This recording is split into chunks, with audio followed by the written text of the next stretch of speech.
And tonight, hundreds of people are remembering the 26 people who were killed. They're holding a vigil in Sutherland Springs. That's where we find our own Kurtis Quillin, who is live for us tonight just outside the church where this all happened. Kurtis, good evening to you. What can you tell us tonight? Well, good evening to you, Chris. I'm standing in front of, and you can see it behind me, the First Baptist Church of Sutherland Springs. That's where at about 11:20 this morning, Wilson County Sheriff Joe Tackett says Devin Patrick Kelly entered the church with a rifle, opening fire and killing 26 people, injuring about 20 more. After that shooting, he then fled in a vehicle as he was confronted by a resident here in Sutherland Springs with a gun. The shooter was later found dead in his car in Guadalupe County, just a few miles from where we stand here in Sutherland Springs. At this hour, it remains unclear whether the shooter was killed or whether he took his own life. Injured were taken from here to hospitals in San Antonio, including the San Antonio Military Medical Center on Fort Sam Houston. Tonight here in Sutherland Springs, though, the mood is somber, as 4% of a town of roughly 640 people was just murdered this morning inside of a church. Hundreds of people, including people from nearby towns like Lavernia, Stockdale, and Floresville, came to pay their respects, and one man told us he was in shock. We all in here know what happened today, and it's something we all say does not happen in small communities. Well, we found out today it does. We need your support.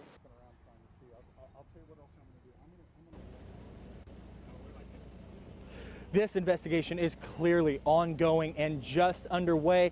We are still unsure. DPS won't tell us yet whether the bodies of those who were killed have been removed from the church or whether they remain inside the chapel. Now, the families of roughly 50 families this evening are deep in prayer. Prayer for loved ones who were taken far too soon, and prayer for loved ones who are now in the fight for their lives, as a shooting here in Sutherland Springs has now knocked the Columbine High School massacre out of the top 10 deadliest mass shootings in U.S. history. We're live in Sutherland Springs, Texas tonight. Kurtis Quillin, Channel 6 News. Chris. All right, Kurtis, thanks so much. Our own Kurtis Quillin, he joins us now live with the very latest. Kurtis, what can you tell us? Well, good evening, Doug. Ryland Ward's mom, his biological mom, lives in San Saba, but Ryland lives here in Sutherland Springs with his father. It started out as a normal Sunday morning yesterday, but when Ryland left the church, it was in the arms of family headed to the hospital where he remains tonight. There are blue skies overhead this Monday, but in Sutherland Springs, Texas, it's the darkest of times. More than 25 dead, about half of them children, after 26-year-old Devin Patrick Kelly of New Braunfels opened fire on the First Baptist Church of Sutherland Springs. Pastor Frank Pomeroy's 14-year-old daughter, Annabelle, is among the dead. We've had a long night with our children and grandbabies that we have left. The Texas Department of Public Safety says around 11:20 Sunday morning, the shooter entered the church his in-laws sometimes attended. DPS says Kelly had a, quote, domestic situation in his family. He fired on the congregation with a rifle. He then fled the church and was confronted by what officials called a Texas hero, who shot Kelly before he sped out of town. Law enforcement found Kelly dead in his vehicle less than 10 miles outside of the small South Texas town. Evidence suggests he died of a self-inflicted gunshot wound. The cause and manner of the death in this, with the shooter, will be determined by a pathologist during the autopsy. Officials say they recovered 3 guns in the investigation, 1 rifle at the church, and 2 handguns in the vehicle with Kelly. However, they say the shooter, who is not licensed to carry a firearm in Texas, had purchased 4 guns since 2014.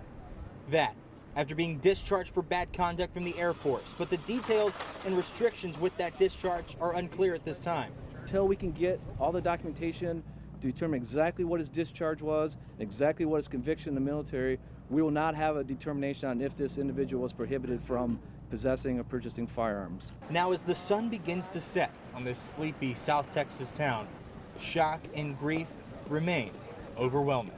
Now most of our church family is gone. Our building is probably beyond repair. And the few of us that are left behind lost tragically yesterday. Well, this crime scene behind me is still very active, and DPS tells me that that will be the case for, quote, days. One other thing to note about the suspect in this mass shooting: Kelly had been fired earlier in the summer by Schlitterbahn Water Park in New Braunfels. We have a statement from the park up on our website. That's KCEN-TV.com. For now, live in Sutherland Springs, Kurtis Quillin, Channel 6 News. Doug. All right, Kurtis, thank you very much. Expect more. This is Channel 6 News at 10. Good evening. Thank you for joining us. I'm Doug Curran. Leslie has the evening off. We begin tonight in Sutherland Springs, where a community gathered tonight to remember the lives of 26 people murdered while attending church. A vigil has been held at a park in the small Texas town south of San Antonio, and hundreds gathered to pray, cry, and hug. Channel 6 News reporter Kurtis Quillin was there and joins us live tonight with the very latest on this senseless tragedy. Kurtis. Well, Doug, DPS tonight tells us the death toll hasn't risen, which is honestly the first bit of good news we've heard in 2 days down here. Unfortunately, 10 people remain in critical condition 30 miles up the road in San Antonio as we finally begin to understand the magnitude of what has now become the deadliest mass shooting in the state of Texas history. Evidence has been collected, including hundreds of shell casings, more than 15 magazines, 30-round capacity magazines have been recovered. As Monday has passed, a light has shone on more grim details from Sunday's massacre in Sutherland Springs, which took the lives of 4% of the town's population. Monday night, the Department of Public Safety announcing the medical examiner concluded in an autopsy of the shooter. He sustained 3 gunshots after gunning down a church congregation. 2 were when he was shot by an armed citizen, a so-called Texas hero. The third reportedly consistent with being self-inflicted. I can tell you that the scene in there is horrific, is not even a word to describe it. But as the investigation continues, the healing begins. Hundreds gathering in a Sutherland Springs park in a vigil Monday night, bringing each other up in true Texas fashion with food, with hugs, and with God. We just came to pray for people, give support in any way possible. So many asking how such evil can enter a place they call home. Emotion overcoming the masses. Some who lost family, some who lost friends, some who just wonder why. Absolutely nobody.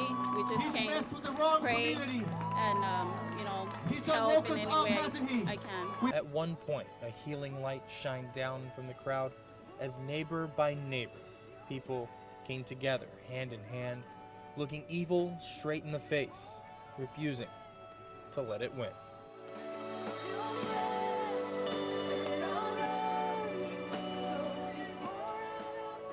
Well, Doug, I want to point out the crosses you can see behind me. There are 26 of them in total here, one for each life tragically lost Sunday morning.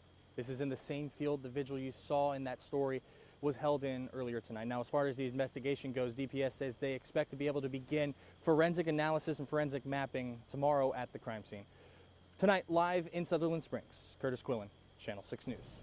All right, Kurtis, thank you very much. Continues. A long healing process has only begun there in Sutherland Springs. The support for the small South Texas community is coming from all over, and one woman drove over 2.5 hours to do her part.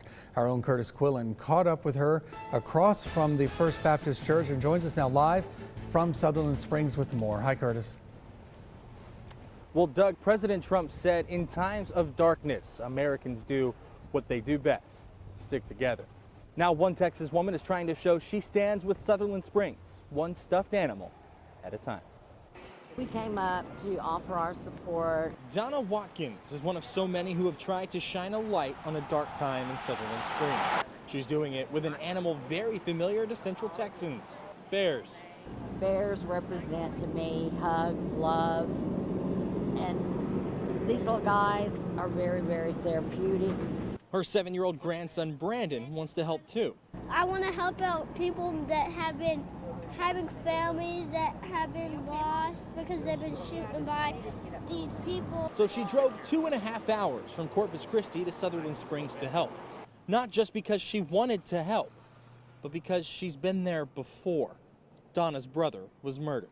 And she wants people going through such tragedy to know they're never alone. There will probably be tears. There's going to be a lot of hugs. And it's hard. In 28 years of helping families affected by murder, it hasn't gotten easier, especially not this week. Done over 200 homicides, and this is the first time I've ever been with a mass. They'll need support to walk through this, not just this week and next, but in the months and years to come. So, like so many from all across the globe, Donna tries to be that support and give the families affected a loving embrace, one she hopes will last long after she's returned home to Corpus Christi. Well, Donna spent some time this afternoon with some of the affected families from this tragedy, and of course she took stuffed animals with her to try and help them through the grieving process. If you'd like to help, we have ways to do so up on our website. That's KCEN-TV.com. Live in Sutherland Springs this Tuesday night. Kurtis Quillin, Channel 6 News. All right, Kurtis, thank you very much.